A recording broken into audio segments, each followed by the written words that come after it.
they met in a strange way. She was a little over 55, or rather close to 60, but still flailing about on the surface of life's shifting tides, refusing to sink into the depths of old age. Her head remained high above the waterline, bright, cheerful, and optimistic. Russian. Her husband had fallen into depression over the collapse of the business that used to support them. The lack of money, lack of prospects, and simply the advancing age, which brings sadness, reflection, and disappointment in everything around, even in nature, which still promises to be beautiful long after your departure into nothingness. All of it weighed heavily on him. So he returned to Russia. A younger female friend of our heroine, who barely tolerated this husband's philosophical ramblings, once casually mentioned a respectable magazine that published personal ads at steep prices for people who wanted to take yet another shot at finding their quote-unquote soulmate, presumably still chasing harmony in life. These ads usually contain descriptions of the poster's virtues and the preferred traits of their desired match. Amused at herself and the idea, she composed a romantic letter, writing an almost honest, though certainly appealing, verbal portrait of herself. She asked her friend to send it to the magazine addressed to a person she thought might be a good fit. She didn't include a photo. Her friend sent the letter to just one man from the magazine, someone who, like her, was searching for harmony. And then she and her friend quickly both forgot all about it. He was an American, born in New York. At the time described here, he had just left his home and wife after 38 unhappy years of marriage. The relationship had been falling apart for a decade, and now, on a steep slope of life, at age 70, he decided to start anew. He had a very good salary and pension, and after moving to another state from New York, where divorces are complicated, he began a new chapter of his life in style. He rented a beautiful apartment and had it furnished by a designer. Judging by the interior, with its dominant pink tones, it had the feel of an old maid's place. In search of a new life partner, he placed 2 ads in that very same prestigious magazine and received a flood of letters from eager women. These women were ready for travel, comfort, and a carefree lifestyle in the company of a respectable man. There were around 450 of them, of all ages, colors, intellects, and interests. What united them was a burning desire for well-funded happiness, like winning the lottery. The letters came from all kinds of women, but followed the same basic script. They offered to build an quote-unquote exciting relationship, described jaw-dropping adventures, naturally on their new friend's dime, and promised wild sex on a hot beach at the bottom of the Grand Canyon, out in the wilderness, or under the moonlight. In other words, anywhere likely to result in serious health complications. The promise of tender bathtub sex accompanied by siren songs especially amused him, because he liked singing in the tub himself. Photos arrived too, young beauties in bikinis posing seductively. Phone calls followed, and the potential partners wasted no time getting down to business. They were extremely interested in his finances and real estate holdings. Sometimes it got downright absurd. One woman from a fancy part of Manhattan, upon learning he didn't own a car, was horrified. He explained that he commuted comfortably to Wall Street by a private shuttle, but she promptly hung up and refused any further contact, even by phone. He did go on a few dates with some of the magazine respondents. There were theater nights, fancy restaurants, and limousines. He spent money like a man unchained, finally free from the decades-long one-way financial commitment of married life. One 60-year-old professor lady, after a few extravagant dinners, announced that she just didn't feel any quote-unquote chemistry, as Americans like to say. He wasn't the least bit upset. The thrilling process of candidate selection continued. And then, by some heavenly design or pure luck, her letter landed in his hands. 2 weeks later, she received a reply. A charming letter in a pale blue envelope, written on blue stationery, decorated with stamps featuring birds and flowers. The letter was intelligent, warm, and rather captivating. He described himself as a tall, interesting man of about 65, with intellectual interests and hobbies. He included both his work and home phone numbers and said she could call anytime. She was surprised at her son's stroke of luck, getting a response to the one letter she'd sent. It was clear that the man behind the ad was interesting and educated. He'd written that he studied Russian at Cornell University and, most importantly, available, since he'd given both his address and home phone number. Her girlfriends, after a good laugh, decided this little adventure had to be continued no matter what. She called and left her number on his answering machine. He called back soon after, and their cautious phone warm-up, or recon mission, began. When they finally agreed on a time and place to meet, he gently hinted at a certain lack of hair, saying, "I've got a bit of a lisse," clearly referring to a bald spot. She chuckled inwardly and silently thanked him for the honest warning, which helped her avoid any shock or disappointment. Eventually, they decided to meet in person. A bit nervous, flustered, and exhausted from the preparations and the long trip to the date location, she got into the waiting limo, where the man was already seated. She saw a gentleman in a well-made coat and a leather cap. The gentleman turned out to be quite a bit older than promised in the ad. He was tall, yes, but hunched over and far from athletic. She sighed and thought to herself, not exactly a heartthrob. Then he gave her a sweet, shy smile, removed his leather cap, and revealed a shining bald head bordered by a fringe of dyed black hair. In a soft, gravelly voice, he said, "Here's my secret. This is who I am." It was so unexpected, sincere, and simple that she smiled and jokingly reassured him that baldness was a sign of strong hormones. The tension vanished. They went to the theater, had dinner, took a walk, and found they had a lot in common in terms of taste, preferences, and interests. Neither of them was bored. No one was trying too hard to impress, and they both came away feeling good about the evening. That's how their meetings began. The romance developed slowly. The American gentleman continued his quote-unquote selection process and kept meeting other candidates who had responded to his ad. But the Russian woman stood out, more patient, modest in her expectations, and warm. And it turned out that's exactly what he'd been looking for. They met once a week. They spent their time together in a very proper, intellectual way, and honestly, they both yawned a lot. He drove her around in limousines, kept a rotating schedule of cultural outings, museums, theaters, upscale restaurants, and asked for nothing in return. But a genuine fondness had already started to grow, and nature, it tends to take it from there. Still, neither of them dared to take a bold step forward. He eventually admitted he was over 70, although, to be fair, that was already pretty obvious.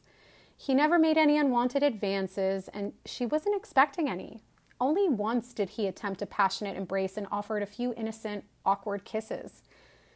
But he was breathing so hard during it that she actually got scared. Noticing her alarm, he burst into laughter and said, "Well, there are worse ways to go." One day, she suggested they take a trip to the ocean before autumn truly set in. He agreed, booked a nice hotel with perfect manners, and the both of them set off, full of anticipation, hope, and a healthy dose of anxiety. 3 hours on a comfortable coach bus took them from New York to the Atlantic coast, where they checked into an upscale Hilton. At the front desk, the clerk asked whether they preferred a room with 2 beds or one large one. "King size," he said quickly. She gave him a sideways glance, but didn't comment. Later, once they were in their charming room, she teased him. "Why did you pick a king-size bed without asking me? Who's that for?" He responded immediately with a quick and clever grin. for the king and queen.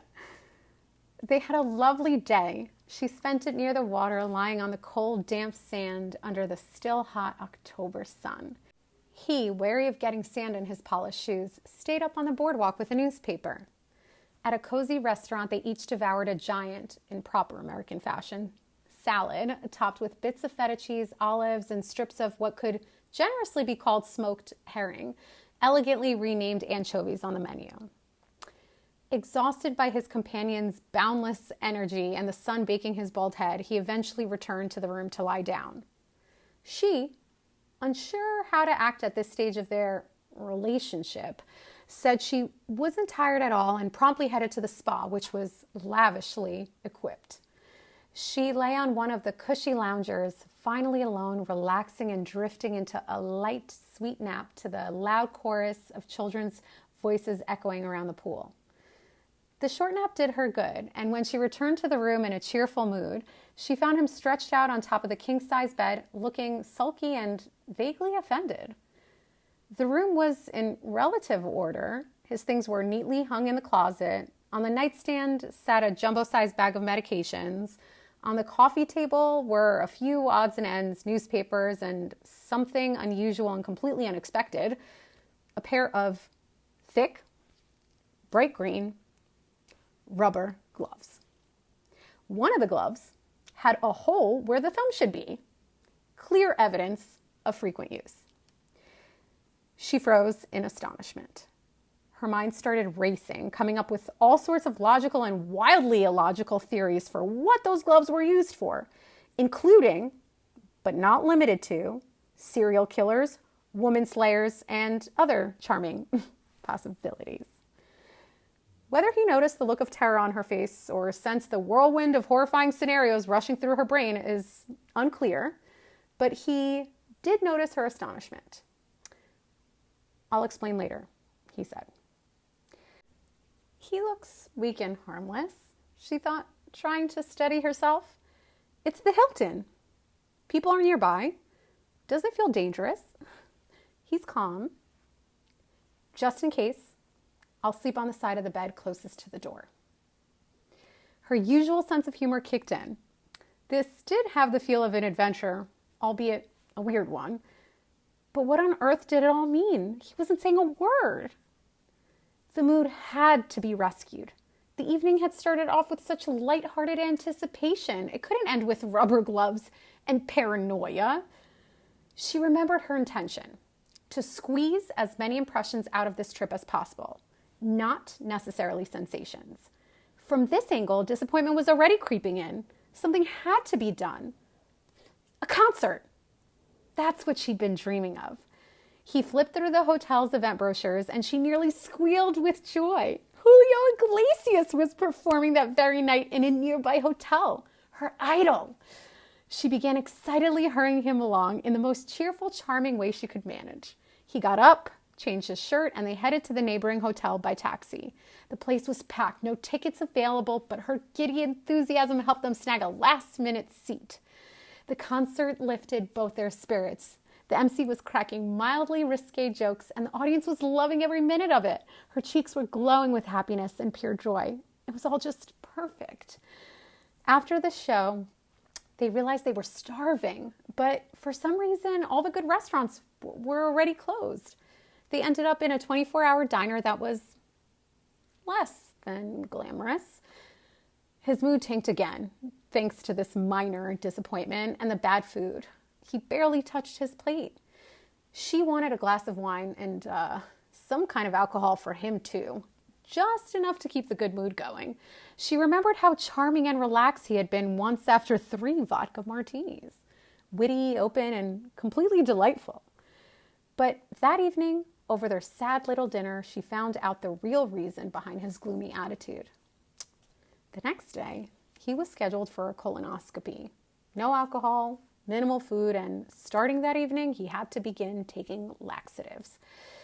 Now that's what you call a romantic getaway.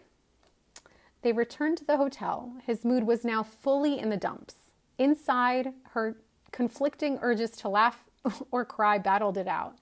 Night was falling. Despite the slight buzz from wine and the emotional high of the concert, weariness took over.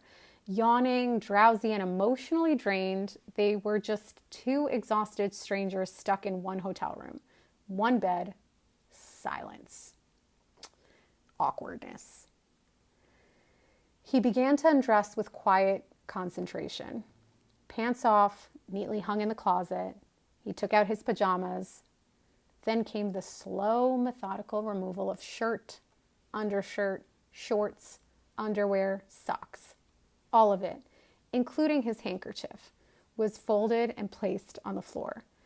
Catching her stunned look, he explained, "At home I have a hamper." She blinked, not really following his logic. Then he pulled on his pajamas, sat on the chair, and reached for the terrifying green rubber gloves now resting under the newspaper on the stylish little table. She curled up on the bed, tense. Her mind was racing. Should I run? Wait? She edged a little closer to the door. He looked like a tired, old, helpless man. Nope, this isn't for murder, she thought dryly. At this point, curiosity won over fear. The green gloves, flopping loosely on his hands, reached for his calves. And only then did she finally notice that he was wearing tight, flesh-colored compression stockings, apparently for varicose veins. And now he was preparing to peel them off like prosthetics. Her heart tightened with pity for this weary man who clung to life with such stubborn persistence, pushing through his ailments and frailties. But at the same time, she was overcome with laughter at her own absurd detective quote-unquote movie. Thoughts at the sheer ridiculousness and surreal quality of what was happening. There was no flutter of anticipation anywhere. Her soul felt calm, slightly amused, and quietly sad. Sad for her own unclaimed femininity, for his aging body, and for the harsh honesty of a situation so utterly unlike any fantasy, dream, or memory of past pre-bedtime flirtations and romantic impressions. Nothing resembled what she'd seen on screens that pushed glamorous intimacy, or read in books filled with passionate promise, or heard in overheated confessional girl talk. Not even her own fairly rich life experience had prepared her for this. It was a totally unexpected, bittersweet, almost comically tragic first ever encounter with the helpless, unfiltered face of old age. He was absorbed in his nightly ritual, his face expressing nothing but disappointment. Disappointment with the non-cooperative, ironic woman beside him, and with his own physical helplessness. Feeling completely safe and succumbing to the pull of sleep, she changed into the elegant nightgown she had brought for a romantic trip with a quote-unquote suitor. She laid down on the king-size bed, close to the door, just in case. And as she drifted off, she heard him mumble, "I'm so tired today. Did a lot of walking. Good night." A dusty old joke came to mind, the one where a boss and his secretary have to share a hotel room, and the boss asks, "Should I act like your husband or your boss?" The secretary replies, "Like my husband." So he turns to the wall and immediately starts snoring. She chuckled softly to herself at the old chestnut, turned toward the door, and fell asleep instantly. In the middle of the night, he suddenly shot up with a loud groan. She woke, startled, trying to make sense of the commotion. It turned out he had a severe calf cramp. Reaching across the bed, she began massaging his leg to relieve the pain. The spasm passed, he calmed down, she fell back asleep, but kept waking through the night to the sound of his frequent trips to the bathroom. Oh, right. The laxatives drifted through her sleepy mind. Peeking through half-closed eyes, she could see this almost stranger of a man anxiously pacing back and forth in the small hotel room, from the bathroom to the bed and back again. For some reason, he was awkwardly clutching the waistband of his pajama pants in one hand, holding them up over his belly as they threatened to slip down. She didn't let on that she was awake, drifting in and out of sleep as the soft shuffling in the room stirred her. The night was broken. the reality of what was happening blurred by dreams, fatigue, and the haze of alcohol. His constant real-life dashing to the bathroom had taken on the feel of a nightmare. And as she slipped into another fitful doze, a disturbing dream swept in. Someone with a massive belly, something crashing somewhere, someone screaming, a surreal and chaotic mess. At 6 a.m, exhausted from the restless night, she suddenly awoke and then immediately squeezed her eyes shut again, unwilling to face the harsh truths of reality. But curiosity got the better of her, and she began to peek through her lashes, watching. He came out of the bathroom, quietly laid down beside her, and let out a heavy sigh. Seemingly noticing the flutter of her eyelids, he extended a thin, hairy arm and tried to embrace her. "I want to tell you something about sex," he suddenly declared. She gave a soft, skeptical grunt. "I take Viagra," he said, "and I have to time sex precisely by the minute. I took it at 4:50 a.m. and have been waiting for you to wake up. I didn't want to disturb you." A pause followed. She, trying to figure out how to respond, asked, "Does it help?" He answered calmly and confidently, "Yes. After taking it, I get a good erection. But you need to know the timing, and you must arouse me. Because if I start reading the newspaper, nothing will happen. I took it, and now we need to be ready for sex in 20 minutes. "Yes, yes," she muttered, understandingly, still caught in the fog of half-sleep. He reached out again with those thin, hairy arms and embraced her. She, with patient resignation, responded and waited for something, whether it was his initiative or her own resolve to grant this yearning man a tiny scrap of tenderness. Then he sighed and said, "I have some news for you. I took the Viagra, but it's been too long now. I didn't want to wake you. You were so tired yesterday. But the surprise is, I only brought one tablet with me." Her laughter startled him, but after a moment of stunned silence, he joined in with a raspy chuckle. The laughter broke the tension and cleared away the remnants of sleep. They began exchanging playful remarks, embraced. He delicately, but with evident strain, tried to demonstrate some kind of well-rehearsed masculine skill, which, in truth, was nowhere to be found. He began to move. She tried to stay gentle and pliant, pushing aside her cynical thoughts, doing her best not to focus on sensations. After some difficult, jerky efforts and maneuvers, none of which led to anything tangible, the brief surge of passion waned, but he continued a faint, rhythmic motion. She asked, "Should I wait until you finished?" He replied, "I can finish right now," and without delay, with visible satisfaction, quickly returned to his side of the bed, exhaled deeply, stretched out with pleasure, and fell silent. It seemed his soul was filled with pride for his quote-unquote accomplished lovemaking, a joy for life, a sense for having fulfilled his masculine duty. She, understanding but also relieved, calmly displayed a facade of contentment while cooling off from her own unmet hormonal surge. In the morning, he resumed his usual never-ending grooming routine, took off the pajama pants he'd been holding up all night. Now completely naked, unashamed of his aged body and sagging skin, he walked into the bathroom and emerged freshly showered. Noticing what must have been her disapproving glance, he explained, "In America, it's normal not to be ashamed of your body once a man and woman have been intimate." She smiled bitterly to herself. He put on clean underwear, sat down on the chair, and began his elaborate leg care routine with inhuman precision, taping bandages over rubbed skin, applying some kind of special powder, and so on. Then, once again, he slipped on those awful green rubber gloves and, with effort, began pulling up his prosthetic compression stockings. Finally dressed, he gave a long sigh and said in Russian, "You've worn me out."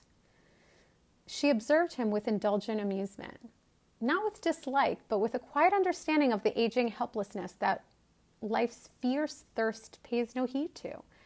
The desire to be strong, confident, loving, and loved belongs to everyone, regardless of age, but it manifests most powerfully on the steep downward slope. They strolled a little more along the coast, then boarded a huge bus rushing back to New York.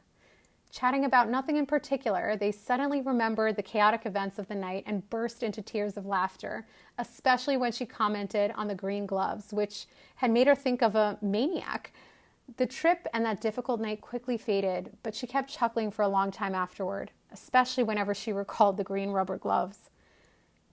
Do you know how the story of these two people ended? They got married, and their marriage turned out to be quite harmonious, mutually engaging with complete psychological compatibility and shared cultural and personal tastes. And despite the lack of physical intimacy, it was nearly complete.